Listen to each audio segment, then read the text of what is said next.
bertanya mengenai kegalauan hati saya terkait sholat Ustadz.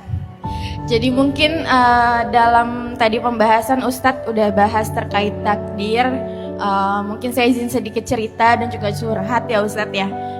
Saya sendiri itu seorang bidan Ustadz, dan mungkin takdir saya harus menjalankan kewajiban-kewajiban saya sebagai bidan di suatu rumah sakit di Kota Malang ya Ustadz ya. Kemudian di beberapa kali waktu mungkin sering terjadi sekali saya tuh harus meninggalkan mohon maaf kayak merapel sholat terlebih dahulu karena harus menangani beberapa pasien yang memang gak bisa ditinggalkan sama sekali Ustadz, seperti itu. Mungkin ketika misal saya shift siang gitu kan ya Ustadz, ada sholat asar, sholat maghrib, itu memang sama sekali benar-benar tidak bisa ditinggal Ustadz. Bahkan mungkin untuk bergantian dengan teman saya yang satu shift juga seringkali susah seperti itu Ustadz. Nah mungkin saya merasa kayak kok saya tuh udah dikasih takdir yang baik, bisa menaikkan derajat orang tua dari pekerjaan saya, dan segala hal-hal lainnya, dilancarkan hal-hal lainnya, tapi ketika sholat kok saya masih sering ditinggalkan, masih sering dirapel seperti itu.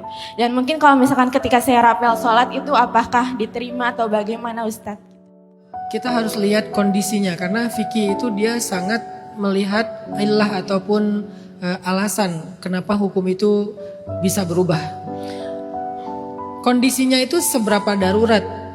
Tidak mungkinkah ada waktu sekitar 5 menit buat melakukan sholat? Kalau nggak mungkin sama sekali, benar-benar nggak mungkin, ya semoga sih bisa ya 5 menit, semoga bisa di tempat itu. Karena sholat itu Mbak Berliana nggak harus di tempat yang kayak khusus musola gitu ya. Di sebelah pasien selama itu suci, apalagi pakai sajadah, bisa kok sholat gitu. Terus karena udah berdarah kan, mengurus pasien yang berdarah ya kan, batal wudhu ya. Ya wudhu aja sebentar.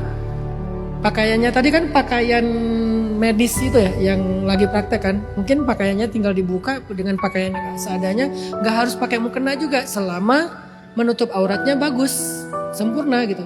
Karena mukena itu adalah tradisi Indonesia dalam bentuk kehati-hatian supaya nggak kelihatan aurat.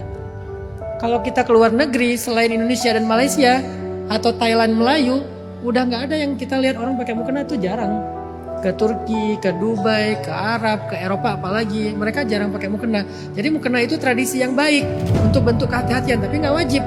Jadi kalau Mbak Berliana nggak bawa mukena, asal ada sajadah, dan sajadah pun nggak harus sajadah yang memang sajadah. Bahkan kertas juga bisa jadi sajadah, atau apapun lah, kain juga bisa jadi sajadah selama dia suci gitu. 5 menit aja, semoga masih mungkin. Kalau nggak mungkin banget, memang benar-benar darurat hidup mati orang, maka bisa diniatkan sholat qadha. Sholat qadha. Tapi ini kondisi istimewa dan tidak rutin. Memang ada uzur-uzur yang force major banget lah. Namanya bukan sholat jamak, tapi sholat qadha. Kalau sholatnya nggak bisa dijamak, kan yang jamak itu cuma zuhur, asar, maghrib, isya. Sementara ini asar, maghrib misalnya. Kalau asar dengan maghrib jangan diniatkan jamak, tapi diniatkannya qadha. Sholat maghrib dulu, setelah itu niatin sholat qadha asar.